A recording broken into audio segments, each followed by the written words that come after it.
ಅಂದರೆ ದೇವಶಯನಿ ಏಕಾದಶಿಯನ್ನು ಯಾವಾಗ ಆಚರಿಸಬೇಕೆಂಬ ಗೊಂದಲವಿದೆಯೇ? ಇಂದಿನ ವಿಡಿಯೋದಲ್ಲಿ ಸನಾತನ ಧರ್ಮದ ಅತ್ಯಂತ ಪವಿತ್ರವಾದ ದೇವಶಯನಿ ಏಕಾದಶಿ ಬಗ್ಗೆ ಸಂಪೂರ್ಣ ಮಾಹಿತಿಯನ್ನು ತಿಳಿದುಕೊಳ್ಳೋಣ. ದೇವಶಯನಿ ಏಕಾದಶಿ ಯಾವಾಗ ಬರುತ್ತದೆ, ಇದರ ಮಹತ್ವವೇನು, ಈ ದಿನದ ಯಾವ ಪೂಜೆ ಮಾಡಬೇಕು, ಯಾವ ನಿಯಮಗಳನ್ನು ಪಾಲಿಸಬೇಕು, ಈ ದಿನದ ಮಾಡಿದ ಪುಣ್ಯದ ಫಲವೇನು ಎಲ್ಲವನ್ನು ಶಾಸ್ತ್ರಾಧಾರಿತವಾಗಿ ತಿಳಿದುಕೊಳ್ಳೋಣ. ದೇವಶಯನಿ ಏಕಾದಶಿ ಎಂದರೆ ಆಷಾಢ ಮಾಸದ ಶುಕ್ಲ ಪಕ್ಷದ ಏಕಾದಶಿಯನ್ನು ದೇವಶಯನಿ ಏಕಾದಶಿ, ಹರಿಶಯನಿ ಏಕಾದಶಿ, ಪದ್ಮ ಏಕಾದಶಿ ಎಂದು ಕರೆಯುತ್ತಾರೆ.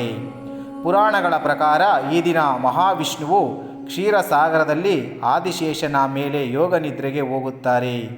ಈ ಯೋಗ ನಿದ್ರೆ 4 ತಿಂಗಳು ಮುಂದುವರಿಯುವುದು. ಕಾರ್ತೀಕ ಮಾಸದ ಶುಕ್ಲ ಏಕಾದಶಿಯಾದ ಪ್ರಮೋದಿನಿ ಏಕಾದಶಿ ದಿನ ಎಚ್ಚರಗೊಳ್ಳುತ್ತಾರೆ. ಈ 4 ತಿಂಗಳುಗಳನ್ನು ಚಾತುರ್ಮಾಸವೆಂದು ಕರೆಯಲಾಗುತ್ತದೆ. 2026ರಲ್ಲಿ ದೇವಶಯನಿ ಏಕಾದಶಿ ಯಾವಾಗ? 2026ರಲ್ಲಿ ದೇವಶಯನಿ ಏಕಾದಶಿಯು ಜುಲೈ 25 ಶನಿವಾರದಂದು ಆಚರಿಸಲಾಗುತ್ತದೆ. ಪುರಾಣದ ಕತೆ ಪದ್ಮಪುರಾಣ ಹಾಗೂ ಭವಿಷ್ಣೋತ್ತರ ಅಷ್ಟೋತ್ತರ ಪುರಾಣಗಳಲ್ಲಿ ಈ ಏಕಾದಶಿಯ ಮಹಿಮೆಯನ್ನು ವಿವರಿಸಲಾಗಿದೆ. ದೇವತೆಗಳು ಮತ್ತು ಋಷಿಗಳು ಮಹಾವಿಷ್ಣುವನ್ನು ಪ್ರಾರ್ಥಿಸಿದಾಗ ಭಗವಂತನು ಲೋಕದ ಧರ್ಮರಕ್ಷಣೆಗೆ ಯೋಗ ನಿದ್ರೆಗೆ ತೆರಳುತ್ತಾನೆ. ಈ ಅವಧಿಯಲ್ಲಿ ಮನುಷ್ಯರು ಹೆಚ್ಚು ಭಕ್ತಿ, ಜಪ, ತಪಸ್ಸು ಮತ್ತು ದಾನ ಧರ್ಮಗಳನ್ನು ಆಚರಿಸಬೇಕು ಎಂದು ಶಾಸ್ತ್ರ ಹೇಳುತ್ತದೆ. ಈ ದಿನ ಏನು ಮಾಡಬೇಕು? ಬೆಳಿಗ್ಗೆ ಬ್ರಾಹ್ಮಿ ಮುಹೂರ್ತದಲ್ಲಿ ಎದ್ದು ಸ್ನಾನ ಮಾಡಿ ಶುದ್ಧವಾದ ಬಟ್ಟೆ ಧರಿಸಬೇಕು. ಮನೆಯ ಪೂಜಾ ಮಂದಿರದಲ್ಲಿ ಶ್ರೀ ಮಹಾವಿಷ್ಣು, ಶ್ರೀ ಲಕ್ಷ್ಮೀದೇವಿ ಅಥವಾ ವೆಂಕಟೇಶ್ವರ ಸ್ವಾಮಿಯ ಚಿತ್ರ ಅಥವಾ ವಿಗ್ರಹವನ್ನು ಪ್ರತಿಷ್ಠಾಪಿಸಿ ಪೂಜೆ ಮಾಡಬೇಕು. ತುಳಸಿ ದಳ, ಹಳದಿ ಹೂ, ಕಮಲವು, ತುಪ್ಪದ ದೀಪ ಸಮರ್ಪಿಸಿ ಪೂಜೆ ಮಾಡುವುದು ಅತ್ಯಂತ ಶುಭ. ಜಪಿಸಬಹುದಾದ ಮಂತ್ರಗಳು: ಓಂ ನಮೋ ನಾರಾಯಣಾಯ, ಇದನ್ನು 108 ಬಾರಿ ಅಥವಾ 1008 ಬಾರಿ ಜಪಿಸಬಹುದು.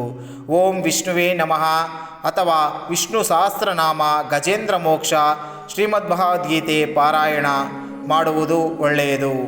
ಉಪವಾಸದ ವಿಧಾನ: ಈ ದಿನ ಉಪವಾಸ ಮಾಡುವವರಿಗೆ ವಿಶೇಷ ಪುಣ್ಯ ದೊರೆಯುತ್ತದೆ. ನಿರ್ಜಲ ಉಪವಾಸ, ಸಾಧ್ಯವಾದರೆ ಹಣ್ಣು ಹಾಲಿನ ಉಪವಾಸ, ಸಾತ್ವಿಕ ಆಹಾರ. ಮುಂದಿನ ದಿನ ದ್ವಾದಶಿಯೆಂದು ನಿಯಮಾನುಸಾರ ಪಾರಣೆ ಮಾಡಬೇಕು. ಯಾವ ದಾನ ಮಾಡಬೇಕು? ದೇವಶಯನಿ ಏಕಾದಶಿಯೆಂದು ಅನ್ನದಾನ, ವಸ್ತ್ರದಾನ, ತುಪ್ಪ, ಛತ್ರಿ, ಪಾದರಕ್ಷೆ, ನೀರಿನ ದಾನ, ಭಗವದ್ಗೀತೆ, ಧಾರ್ಮಿಕ ಪುಸ್ತಕಗಳ ದಾನ ಮಾಡುವುದು. ಇವುಗಳನ್ನು ಮಾಡಿದರೆ ವಿಶೇಷ ಪುಣ್ಯ ದೊರೆಯುತ್ತದೆ. ಈ ದಿನ ಏನು ಮಾಡಬಾರದು? ಸುಳ್ಳು ಹೇಳಬಾರದು, ಕೋಪ ಮಾಡಿಕೊಳ್ಳಬಾರದು, ಮಾಂಸಾಹಾರ ಮತ್ತು ಮದ್ಯಪಾನ ಸೇವಿಸಬಾರದು, ಬೆಳ್ಳುಳ್ಳಿ, ಈರುಳ್ಳಿ ಇರುವ ಆಹಾರ ಸೇವಿಸಬಾರದು. ಅನಗತ್ಯ ಜಗಳ, ನಿದ್ದೆ, ಅಪಶಬ್ದಗಳಿಂದ ತಪ್ಪಿಸಬೇಕು. ಚಾತುರ್ಮಾಸದ ಮಹತ್ವ: ದೇವಶಯನಿ ಏಕಾದಶಿಯೆಂದು ಚತುರ್ಮಾಸ ಆರಂಭವಾಗುತ್ತದೆ. ಈ ಅವಧಿಯಲ್ಲಿ ಹೆಚ್ಚು ಜಪ, ಹೆಚ್ಚು ಧ್ಯಾನ, ಹೆಚ್ಚು ದಾನ, ದೇವಾಲಯ ದರ್ಶನ, ಪುರಾಣ ಪಾರಾಯಣ ಇವುಗಳನ್ನು ಮಾಡಿದರೆ ಅನೇಕ ಜನ್ಮಗಳ ಪಾಪಗಳು ಕ್ಷಯವಾಗುತ್ತವೆ ಎಂದು ಪುರಾಣಗಳು ಹೇಳುತ್ತವೆ.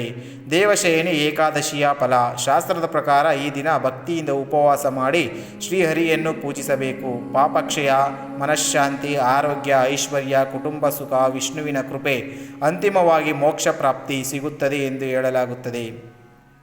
ಸ್ನೇಹಿತರೆ, ದೇವಶಯನಿ ಏಕಾದಶಿ ಕೇವಲ ಒಂದು ಉಪವಾಸದ ದಿನವಲ್ಲ, ಇದು ನಮ್ಮ ಜೀವನದಲ್ಲಿ ಭಕ್ತಿ, ಶಿಸ್ತು ಮತ್ತು ಧರ್ಮ ಆತ್ಮ ಸಾಧನೆಯನ್ನು ಬೆಳೆಸುವ ಪವಿತ್ರ ದಿನವಾಗಿದೆ.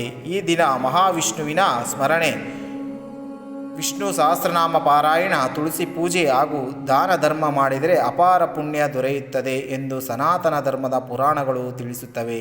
ಈ ಮಾಹಿತಿಯು ನಿಮಗೆ ಉಪಯುಕ್ತವಾಗಿದ್ದರೆ ಈ ವಿಡಿಯೋವನ್ನು ಲೈಕ್ ಮಾಡಿ, ನಿಮ್ಮ ಸ್ನೇಹಿತರೊಂದಿಗೆ ಹಂಚಿಕೊಳ್ಳಿ ಹಾಗೂ ನಮ್ಮ ಚಾನಲನ್ನು ಸಬ್ಸ್ಕ್ರೈಬ್ ಮಾಡಿಕೊಳ್ಳಿ.